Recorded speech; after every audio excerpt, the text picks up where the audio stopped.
আসসালামু আলাইকুম। আজকের এই ভিডিও থেকে আমরা এই ধরনের ইসলামিক যে আইকনগুলি রয়েছে এগুলি কিভাবে প্রপার ওয়েতে একদম সঠিকভাবে তৈরি করা যায় সেই বিষয়টাই আজকের এই ভিডিও থেকে শিখব। তো চলুন কথা না বাড়িয়ে আমরা মূল কাজে চলে যাই। তো প্রথমে আমরা ফাইল থেকে নিউতে যাব। নিউতে গিয়ে আমরা যে কোনো একটা সাইজের আর্টবোর্ড এখানে নিয়ে নিব। নিয়ে নেওয়ার পর আমরা কিবোর্ড থেকে কন্ট্রোল আর প্রেস করব, তাহলে রোলারটা চলে আসবে। এবার আমরা এখান থেকে যে কোনো এক জায়গায় এরকম একটা গাইড নিয়ে নিব।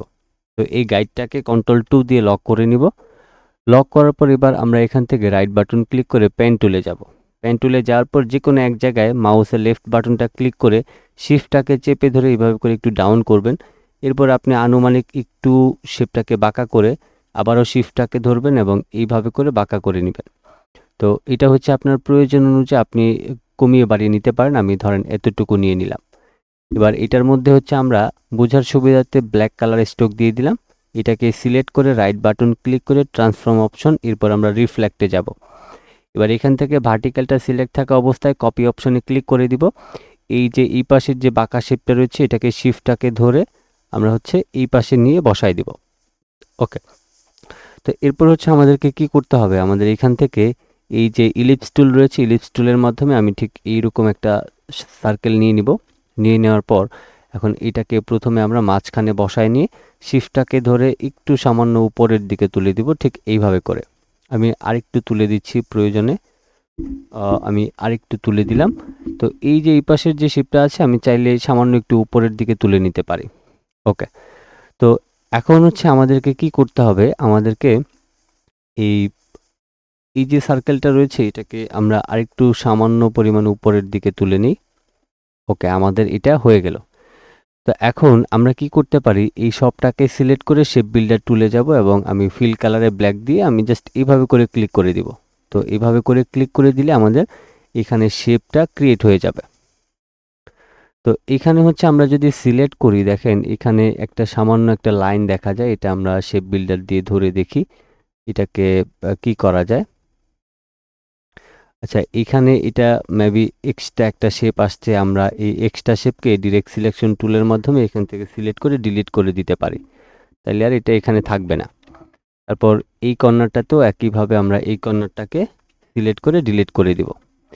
এবার আমরা কি করব, এখান থেকে লাইন সেগমেন্ট টুলে যাব। তারপর আনুমানিক একটা হিসেব করে আমি ধরেন এইভাবে করে আমি একটা লাইন নিয়ে নিব, আর একটু উপরের দিকে তুলতে পারি এটাকে।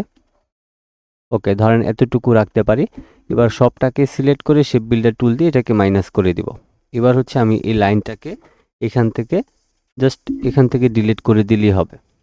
এখন এখানে এটাকে আমরা ফিল কালার করে ফেলি। ফিল কালার করার পর এই শেপটাকে আমরা আরেকটা কাজ করতে পারি। ধরেন এখান থেকে এটাকে একটু এদিকটাতে চাপায় দিতে পারি আমরা, তাহলে এটা আরেকটু বেশি সুন্দর হবে দেখতে। আমি এটাকেও আরেকটু চাপায় দিচ্ছি আমার মতো করে। দেন দেখেন অনেক সুন্দর কিন্তু একটা শেপ চলে আসছে। তো এবার আমরা কি করব, এই সেম টু সেম আরেকটাকে কপি করব। কন্ট্রোল সি কন্ট্রোল এফ দিয়ে ফন্টে পেস্ট করলাম। তারপর অল্টার শিফটটাকে ধরে এটার কালারটা আমি হোয়াইট কালার দিয়ে দিলাম। এবার আমি এটাকে নিচের দিকে টেনে এটাকে বসায় নিব। প্রয়োজন অনুযায়ী এটাকে আমরা আরও বড় করতে পারি। তা আমি এটাকে আরেকটু বড় করে দিলাম। জাস্ট এতটুকু থাকলে আমাদের এটা পারফেক্ট একটা শেপ হয়ে যাবে। অথবা আমরা আরেকটা কাজ করতে পারি, সেটা যে ধরেন আমরা এটাকে এই পর্যন্ত নিয়ে নিই, তাইলে আমাদের জন্য সুবিধা হবে। ঠিক এইভাবে করে নিয়ে নিব। এবার এই সম্পূর্ণটাকে সিলেক্ট করে আমি এই শেপ বিল্ডার টুলের মাধ্যমে এই অংশটা কেটে দিলাম। এবার আপনি এটার মধ্যে যে কোনো কালার দিয়ে দেন, কোনো সমস্যা নেই। আপনার ইসলামিক যে আইকনগুলি তৈরি করার কথা সেগুলি কিন্তু তৈরি হয়ে গেল।